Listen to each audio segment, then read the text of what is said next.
Dr. Aruna going to quietly moderate it. I request the audience to be please specific and question oriented. Thank you. Thank you.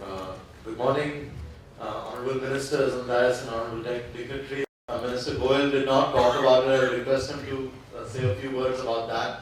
This is again Prime Minister Modi's leadership that we've brought together 120 countries in that effort. And then, of course, Honorable Minister Javadekar was there right till the, I won't say 11th hour, I will say the 13th hour, because climate negotiations always exceed the time allocated to them. Today we are short on time, and therefore let's collect 2 or 3 specific questions to the Honorable Ministers while they're still with us. Please introduce yourself, and then we will come back to the members. Yes, please. Hi, good morning everybody. It's working, we can hear you. Thank you so much for this very enlightening session. And I mean, when I came in, I was told that the ministers are ministers with a difference, and I completely agree. They were all on time. So that's something phenomenal. Thank you so much. But as your boss himself says that everything has to be made very simple. You make announcements on toilets, from the so like here the Paris Convention and all the large things. Some of these things actually go beyond me. But as a very common man, and I will not use the word Aam Aadmi because it has got different connotations. So as a very common man, I'm Sandeep Bange. I stay in Navi Mumbai. And I stay in a high rise, so I see from my house the Devnar fire. I don't need an app to see the Devnar fire, sir. 2 million, 3 million people in Mumbai see that. I can see it from my house. I see it from my back window. I see the quarrying on the hills of Navi Mumbai. Sir. And you don't need, just 1 second, sir. I'm not abusive. I'm being very polite. No, we just want to be respectful to everyone's side. Yeah. So if you could pose your question. I just wind up very quickly. I see the quarrying, illegal quarrying just behind my house, and you don't need any information on that. The gentleman doing that was sitting next to in the parliament, is the last parliament. I see mangroves from my house. I see the mangroves from my house. Every day there is a new truck that comes and dumps it everywhere. There is a burning of those mangroves. You don't need any geo-mapping or Google Maps to see that. It is there in the police stations. There is no action taken. I have filed a case in the High Court. There is a High Court order. There is complete defiance of that order, sir. So I believe, sir, in this entire context, while the intentions are very good, and I am glad Mr. Javadekar is able to make the difference that we really want him to do. But, sir, where is the action that you promised in the intent? And there are enablers that are available to you, sir. So where is it that action on the ground that you want to see? Simple question, and I don't want to be abusive. It's as simple as that. Sure. Yes. Let's just take a few more questions. Yes, Sir, lady with the microphone. Yes, please go ahead. So namaste. I am student, UPSC aspirant. My question is, why don't you put tax on luxurious apartments which are standing in Mumbai and all major cities, Bangalore and emerging cities, where on the one hand we are lacking houses for the common man, and government is proposing house for all by 2022. And my second question is to Javadekar sir. CBDT, that principle on which we have compromised upon. But till COP21, which took place in Peru, till that time we were very strong upon this point, and we left some hold on this principle, which it seems to be like student when we read upon writing and all preparing. Sure. So will you address me Sure. for these 2 questions? There's a I'm Stalin. I represent the lady, and then we'll come back. I'm Stalin. I represent the NGO Vanashakti. My question to you, sir, is we can't wait till 2031 to breathe pure air and get clean water. Maharashtra is facing a severe water crisis. Our forests are being destroyed with the passing day. But the intent is very good, but the action on the ground is very little. We heard from you a couple of days back that you are going to impose severe fines for polluters. Are you saying that money can restore ecological damage? If that was the case, hundreds of crores spent on the Ganga and the death of Yamuna should be wake-up calls for us. Maharashtra has 28 critically polluted river stretches, which are remained in the same state for the last 15 years. So we have a wrong notion probably. Sure. Thank you. Last question. Yes. area between. I'm a homemaker, so I just had a question. You talked about carbon sink and about how you create more tree cover outside forests, convert moderately dense forests into much more denser forests. How do you intend to conserve existing forests? Because you've not talked about that. Because the value which an existing forest will give, these upcoming forests will maybe provide the same value in 20 to 25 years or maybe 50 years. But you've never talked about what you're going to do about that. My second part of the question is, can your ministry somehow maybe create a monetary value for these forests so that the public gets to know when you lose a forest, when you sanction the cutting down of a section, say for this, the Rio Tinto mine in MP, where for a diamond mine about 1,000 hectares is going to be lost. So we have to have a comparison. So the value of that forest, what are we losing? When you say you're going to gain by a mine or the value of the diamonds, you need to have a comparison. Okay. So your ministry should do a study on what the value of a forest of a tree is. That will help the public to understand. Sure. Thank you. Do we have a microphone? Yes. Oh. I'll just answer in a rapid fire way. First, because it is the fire. So, see, probably I was the first minister, the environment minister of the country to visit all the 3 dumping sites last year.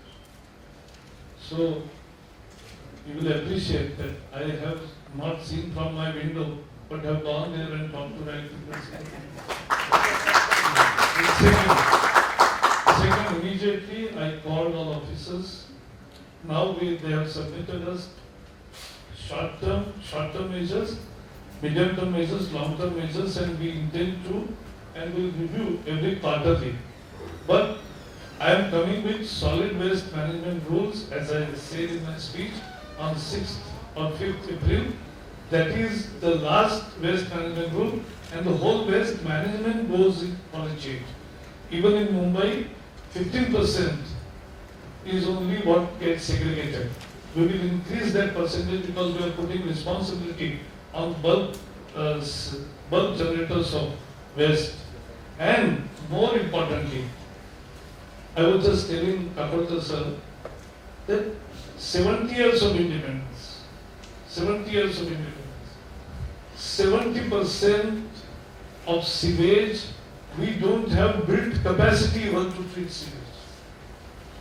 Same thing, waste management, we never went beyond municipal areas. I am putting it compulsory for Gram Panchayats also. So every habitation has to do waste management. Decentralization is good. But I have not dumped here 1 crore 20 lakh tons of waste, which is being piling up for last 50 years. It's not these 2 years. And therefore we are cleaning, and I am taking very strict actions. So that's one. As far as debris is concerned, debris we have already announced, first time in independent India's history, construction and demolition waste. Now they can't throw anywhere. Corporations have to put up plants, they have to process and recycle CND waste, and we can create paver block. And in Burari in Delhi, we have wonderful plant, and we are showcasing all corporations how that functions and how it can become commercially feasible also. So we have addressed this question first time. I would have been happy if you would have raised questions when there were other people ruling. But CBDR is well protected, and let me tell you that developed world and developing world are the two clearly mentioned differently, and their responsibilities have been also mentioned differently. So the CBDR remains, and so we have not compromised on it. As far as levying penalty and river pollution, let me tell you that river stretches, अब गंगा मैली इसलिए नहीं हो गई पापियों के पाप धोते धोते, वो गाना है। गंगा मैली इसलिए हो गई कि 85% of our sewage goes untreated, about 50% solid waste goes into nalas and through that to rivers. Then our industrial pollution, 1/3 pollution goes into water bodies, and 2/3 of the agricultural waste goes into water bodies. That is where water has got contaminated. And it's the first government which has taken, not only provided hundreds of crore of rupees for Ganga cleaning as usual. We are not doing business as usual. We are doing different business. And that business is really cleaning it from catchment area to the confluence in its all entirety and with all aspects addressed. So that's a major difference which is happening. And I hope that everybody has his opinion, but we must appreciate if something good is happening also. Then carbon sink, an existing forest. Let me tell you, when I say that I will make degraded forest into moderately dense into dense, that means I am not destroying existing, I am making them more important. And we are also increasing tree cover outside the forest. And what we are doing is, last 2 years under the Modi regime, 3,000 square kilometers forest has increased. That's a concrete achievement that we have achieved. And therefore, these are the short answers. Thank you. So we have, The ISA you talked about, it's an international solar alliance where we are inviting 121 countries which lie between the Tropic of Cancer and the Tropic of Capricorn to support each other and encourage the growth and development of solar energy. While India, the size and scale of India, we can probably manage, but there are several countries, particularly in Africa and other parts of Asia, who may not be able to really benefit from the solar revolution. And I must share with you, I feel very sad, but ऐसे मैंने आज को ज़्यादा बोल दिया, लोग सोचेंगे कोई मैं एंटी वेस्ट या कुछ एंटी अमेरिकन, तो मुझे दुख होता है, इसलिए मैं बता रहा हूँ आप सबको. Some of the Western world, they give one solar lamp, 600 रुपए का लैंप होता है ना, just one light with a mobile charger to homes in Africa, and then they gloat about it, as if we have done some wonderful work, we have given light to those people. Up to my mind, one bulb is really not any transformational achievement. If at all the West was so concerned about the poor of Africa, they should have at least provided them a reasonable system, and now they are not so expensive, which can give some light, 3-4 bulbs of light, a fan maybe in the heat of Africa, maybe a small LED television, a mobile charger, a composite unit. And I am happy to share with you, we are doing off-grid solutions to reach electricity to remote areas of India. But I have told my officers that we will not provide 25 watt solutions or something. We will try to do a 200 watt or 150 watt solution. We will give 3-4 LED bulbs. We will give a fan, LED fan, small energy LED television, a mobile charger, ability to run all of that, and adequate battery backup so he gets power in the night also. And particularly for remote areas, I am doing a pilot in Arunachal where there are 80,000 families, and you know the importance, the geopolitical importance of Arunachal on the border. China on the other side has taken electricity right up to the border. It will take us a few years to take transmission up to there. So I have told my officers work out a scheme that these 80,000 families whom we have actually kept deprived of this basic amenities for so many years, let us not only give them the solar solution, but also the fan and also the lights. I am trying to see if I can also give them a television along with electricity, so that they can get connected to the rest of the world. That should be the level of consciousness. Through the ISA, we are hoping that the Western world can wake up to the reality and help this renewable energy go to the backward regions in a more composite fashion. Most other questions he answered. There's one or two things we must bear in mind, the development imperatives. It's very nice and easy in our cozy room in your home, sir, in New Bombay. You possibly also may have an air conditioner and all. All of that power comes because from somewhere people are toiling in Jharkhand, in Odisha. But you need coal for that. Coal is under forests. So it's very easy to do PILs and very easy to fight against government and very easy to say एक भी tree कटना नहीं चाहिए, एक tree कटेगा तो हम वहाँ धरना करके रोड ब्लॉक करेंगे, कोई सड़क पे लेट जाएगा, बोलना बहुत आसान है.